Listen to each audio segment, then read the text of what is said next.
Гледате Тренинг, добро вечер. Председателот на САД ги повлече првите најавени потеси. Двосмислена порака за Путин, признание за големото антифашистичко сојузништво. Но и барање Кремљ да ја прекине војната во Украина. Нови војници на границата со Мексико. Панама и Гренланд, за нив нешто подоцна. Непредвидливоста и неизвестноста се стартните позиции за првите решенија на новиот американски председател.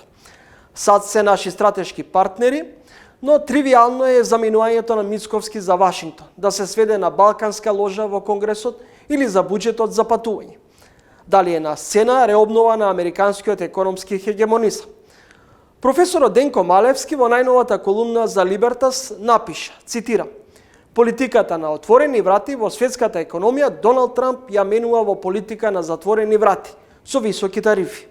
За новата геостратегија со првиот министер за надворешни работи и екс-амбасадор во Обединетите нации разговара во ноември, ден по супериорната победа на новиот американски председател Доналд Трамп."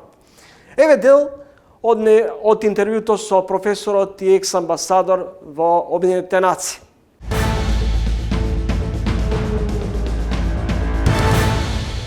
Не би можел да кажам дали во светски рамки ова е најголемиот историски камбек.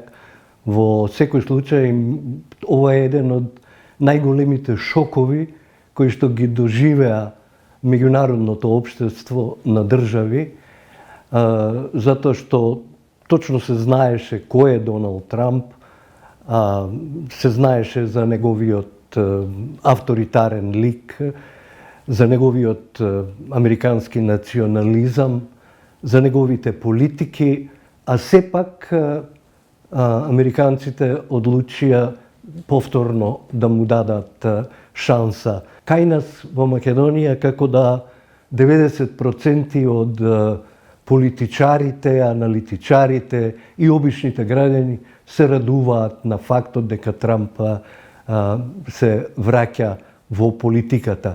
Лично, мојот став е дека има една среќна околност. Ова е последен пат што Трамп ќе може да се кандидира и ќе треба да се издржат овие 4 години кои следуваат. Дали со изборот на новиот американски председател ќе има нови или може да се очекуваат нови геополитички поместувања? Големите сили сега се во процес на едно поинакво нивно позиционирање. Американската ера на тој како единствена голема сила завршува и заради тоа ние сме сега во една прилично деликатна ситуација како планета, така да кажам, да не се судрат тие големи сили и да не дојде до нуклеарна катастрофа. Колку успешно ќе се носи Трамп со ова, ќе видиме, но има еден парадокс кој го забележувам, а тоа е дека само еден ваков човек, како што е Трамп, кој што воопшто не му е гајле за демократија, ниту за меѓународно право, може да одигра некаква позитивна улога и да ја замрзне војната. Не да го реши конфликтот, никој не може да го реши конфликтот бргу, да ја замрзне војната и да престанат воените дејствија. Може ли да се очекува дека Трамп ќе се огради од НАТО и Европската Унија?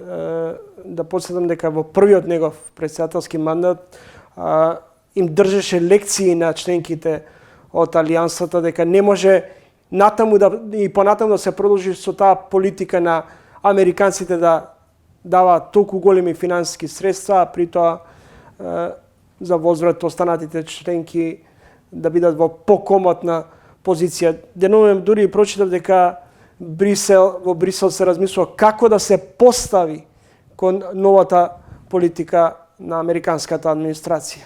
Не само што може, туку е многу веројатно дека битно ќе се променат односите помеѓу Америка и Европа во целина.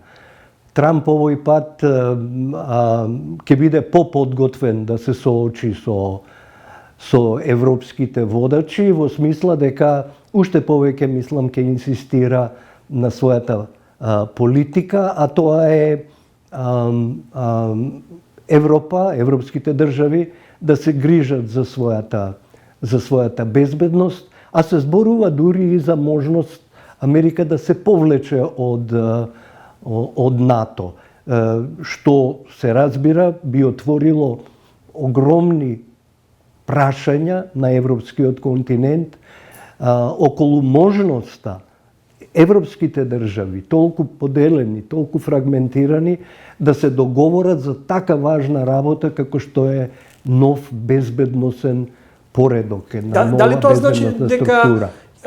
ќе изостане досегашната посветеност и фокусот на Вашингтон во однос на Европа и регионот? Апсолутно. Самата девиза на Трамп, Америка на прво место, е повик на секој за себе. За разлика од демократите, кои што го негуваа мултилатерализмот, соработката со другите држави, во градење на единство на евроатлантскиот свет, Трамп нема такви идеи, нема такви амбиции. Неговата цел е како да направи од Америка побогато општество и како да ги изравни сметките со оние сојузници кои што живеат на сметка на Америка кога е во прашање нивната безбедност, така што веќе тој спрема тарифи високи, ќе се обиде да се огради од Европа и од европските индустријски сили преку тој нов тарифен систем, потези во економијата кои сигурно ќе се рефлектираат и во политиката, во смисла на оддалечување помеѓу Америка и Европа.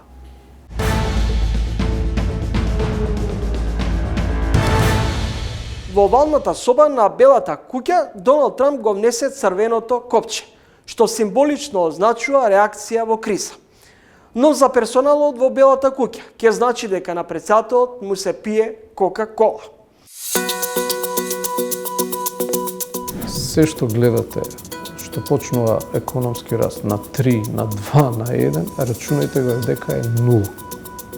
Значи, за македонскава економија такви стапки на раст воопшто немаат никакво влијание. За жал, македонската економија во сите овие години наназад има најниски стапки на раст во однос на сите останати земји од нашето соседство.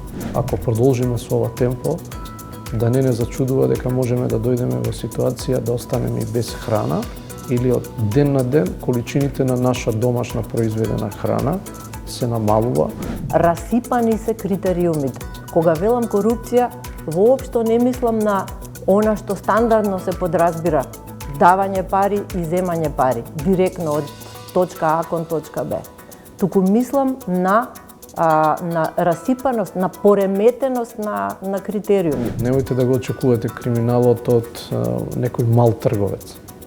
Криминалот и корупцијата се случува на највисоките позиции.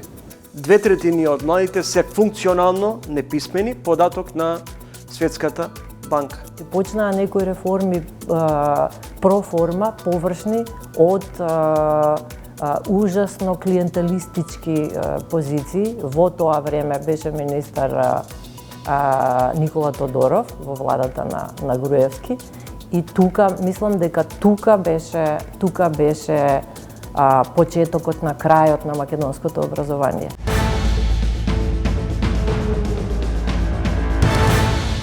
Цените во нашите маркети се можда едни од највисоките во регионот, повисоки отколку овие земји наши соседи како Грција, Бугарија и така натаму. И дефинитивно нашите институции мораат да го реформираат пазарот. Не станува збор да не ја префрламе темата на погрешен колосек, дека некој картелски се здружувал. Ако некој картелски се здружувал, во тој случај ова е слободна економија, слободен пазар, нека се створи нов маркет, нов економски оператор и нека им му ги преземе клиентите на овие кои картелски се здружиле евентуално.